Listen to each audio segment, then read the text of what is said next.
On va résumer le livre Juste la fin du monde de Jean-Luc Lagarce. Le livre démarre par un prologue. Un prologue, c'est un classique dans un livre, c'est un petit passage qui annonce ce que l'histoire va raconter. Ici, on est dans une pièce de théâtre et le prologue est déjà un dialogue.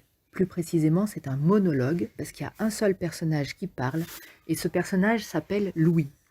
On apprend qu'il a 34 ans et qu'il va mourir l'année d'après. On ne sait pas encore de quoi ni comment, mais en tout cas, il est dans cette situation. Il dit qu'il a très peur et que d'un coup, il va décider de bouger tout doucement pour faire quelque chose. Il dit qu'il bouge lentement parce que la mort pourrait peut-être le surprendre. Et ce qu'il va faire, c'est qu'il veut retourner. Donc on ne sait pas non plus trop où il veut retourner, mais on comprend un petit peu que c'est comme retourner auprès des siens, ou en tout cas dans son milieu d'origine, pour leur annoncer sa mort. Et on apprend que pour lui, ce serait une façon de montrer qu'il reste encore maître de lui-même, encore responsable de quelque chose, malgré sa mort annoncée. Il veut donner cette impression aux autres, et il précise « À toi, vous, elle, ceux-là encore que je ne connais pas, trop tard et tant pis ».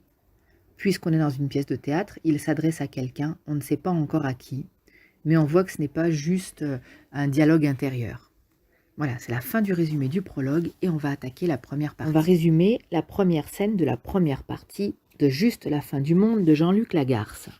Alors, il faut s'accrocher pour comprendre cette scène parce que les personnages sont nouveaux et c'est un peu confus. On a Suzanne qui présente Catherine à Louis. Au milieu, il y a Antoine qui essaye un petit peu de modérer Suzanne parce qu'elle semble un peu en colère. Et il y a aussi un autre personnage qui est la mère. Et la mère, elle semble plutôt un peu perdue. Donc Suzanne présente Catherine à Louis et la mère, elle est surprise qu'ils ne se connaissent pas. Elle dit que c'est quand même une drôle de façon de vivre que ces deux personnes ne se soient jamais rencontrées. On a donc la mère qui a deux fils, Antoine et Louis, Catherine qui est la femme d'Antoine mais qui n'a jamais vu Louis, Suzanne au milieu, je suppose que c'est la sœur, on n'est pas encore sûr, on verra dans la suite du livre si ça se confirme. Et Louis qui arrive dans sa famille. On se rappelle de Louis, on l'a déjà découvert dans le prologue, c'est l'homme qui a 34 ans et qui sait qu'il va mourir l'année prochaine.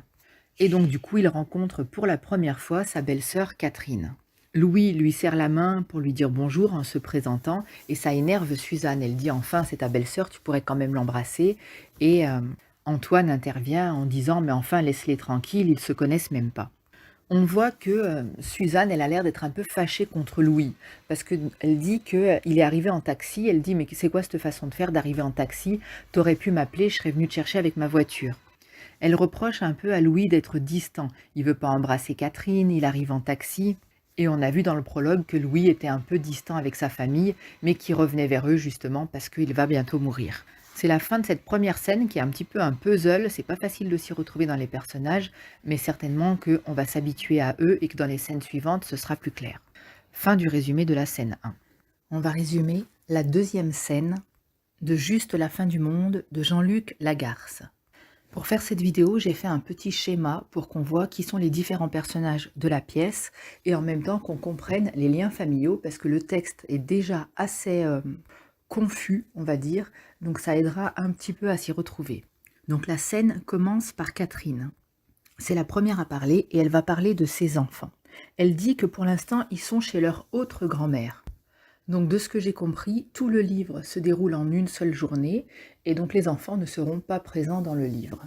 Elle parle en premier de sa fille, qui est la plus grande et qui a 8 ans.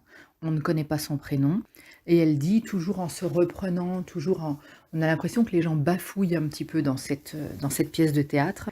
Elle s'interrompt sans arrêt pour changer un mot dans sa phrase. Et donc elle dit que les gens trouvent que cet enfant, sa fille de 8 ans, ressemble à son père qui est Antoine. Antoine, on voit sur le schéma, c'est donc le frère de Louis, Louis étant le héros. Et il ressemblerait à Antoine physiquement, donc déjà elle dit que c'est un petit peu bizarre que les gens sortent ce genre de choses, et la mère interrompt en disant elle lui ressemble surtout de caractère, parce qu'elle a le même sale, mauvais caractère.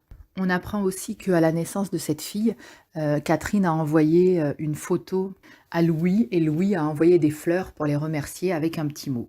C'est des relations qui sont très distantes, hein. Quand même c'est son frère qui vient d'avoir le premier enfant de sa vie, et il est informé par une photo, il répond avec des fleurs, et chacun dit bah, « c'était gentil, oui ça m'a touché, mais je n'en ai pas parlé ». Ensuite, on parle du deuxième enfant qui s'appelle lui aussi Louis. Donc, il y a une espèce de jeu qui se fait autour du prénom. Parce que Catherine dit ah, je suis désolée, on lui a donné ton prénom. Et Louis dit ah, mais non, c'est pas grave, je suis content que tu lui aies donné. Ensuite, elle dit mais en fait, c'était parce qu'on voulait donner le nom du père d'Antoine. C'était une tradition dans votre famille, il y a des traditions comme ça. Et le nom du père d'Antoine, vu qu'apparemment chez eux, chaque fois le fils aîné s'appelle Louis, et ben c'était Louis aussi. Au passage, on apprend que le père est mort. Donc le deuxième enfant s'appelle Louis et il y a encore un petit problème autour de ce prénom, c'est que apparemment c'est un genre de droit d'aînesse, c'est l'aîné des enfants qui doit appeler son fils Louis. Et donc Louis, le frère d'Antoine, n'a pas d'enfant, mais c'est lui l'aîné, donc il n'a pas d'enfant à prénommer Louis. Et Catherine dit de toute façon à ton âge, on se doute bien que tu n'en auras plus. Donc nous on apprend, on ne sait pas pourquoi, que Louis est quelqu'un qui n'aura jamais d'enfant. Je pense que le récit est plus ou moins autobiographique et l'auteur, donc Jean-Luc Lagarce, était homo et est décédé du sida. Je ne sais pas si son personnage héros, Louis, est inspiré de ces éléments de sa vie ou pas. En tout cas, Catherine dit en s'excusant qu'ils ont donné le prénom de Louis à leur fils parce que lui n'aurait jamais d'enfant. Ah, il y a Antoine qui a fait une petite blague aussi, on va la raconter parce que ça allège un petit peu le discours qui est quand même très lourd de tous ces personnages. Quand la mère, donc pas la mère, mais quand Catherine, la belle-fille, dit qu'ils ont appelé leur enfant Louis, elle dit oui, on l'a appelé Louis comme, et elle veut parler du père évidemment, et son mari, Antoine, l'interrompt en disant comme les rois de France. Et du coup, il y en a qui disent « Ah, ça se fait pas de faire ce genre de blague », et la mère dit « Oh, mais il fait toujours ce genre de blague ». Ensuite, il y a une remarque de la mère que je trouve un peu bizarre, c'est que elle dit c'est vraiment dommage que tu ne puisses pas le voir, le fameux petit Louis qui est chez son autre grand-mère. Et on se demande quand même un peu pourquoi est-ce que Louis, donc le héros du livre, arrive une fois tous les 8 ans et pourquoi est-ce qu'il reste si peu de temps que il ne peut pas voir l'enfant. Louis demande quelque chose et il dit « Et là, pour ce petit garçon, comment est-ce que vous avez dit l'héritier mâle? Je n'avais pas envoyé de mots. » Donc c'est une question, je ne comprends pas trop pourquoi il dit ça, parce qu'il avait envoyé un mot pour la première. Et là, Antoine se fâche, il dit « Mais c'est pas de ça qu'elle parle » et Catherine crie « Antoine » et c'est la fin de cette scène. Le résumé est quasiment plus long que la scène, je suis désolée, mais c'est un texte qui est vraiment très confus, on voit pas trop où ils veulent en venir. Je ne suis pas du tout fan de la façon de l'écrire parce que c'est toujours entrecoupé de reprises. Donc c'est vraiment lourd à comprendre parce qu'on ne comprend pas où les personnages veulent en venir. Alors peut-être, pour ceux qui apprécient cette œuvre, que c'est justement là que réside l'intérêt de ce livre, de montrer cette impossibilité qu'a Louis de parler dans cette famille dans laquelle tout le monde s'interrompt et même les gens qui ne sont pas interrompus s'interrompent eux-mêmes en coupant leurs propres phrases. Enfin voilà, c'est la fin de la scène 2, je ne sais pas si je vais lire les suivantes parce que je ne suis pas fan, mais n'hésitez pas, si vous en avez besoin ou si ça vous intéresse, à le demander en commentaire et on fera la scène 3. On va résumer ensemble la scène 3 du livre Juste la fin du monde de Jean-Luc Lagarce. Cette scène 3 est un monologue. Ça signifie qu'il y a un seul personnage qui va parler pendant toute la scène. Ce personnage, c'est Suzanne. Pour la resituer, Suzanne, c'est la petite sœur de Louis. Louis, c'est le personnage principal, celui qui vient rendre visite à sa famille parce qu'il sait qu'il va mourir. Et ils ont un troisième frère qui s'appelle Antoine, qui est marié, qui a 2 enfants.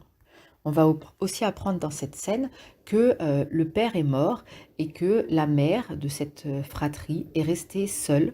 Elle ne s'est pas remariée et Suzanne vit avec elle. Voilà, maintenant qu'on a resitué cette scène, on va attaquer le découpage un petit peu de ce monologue.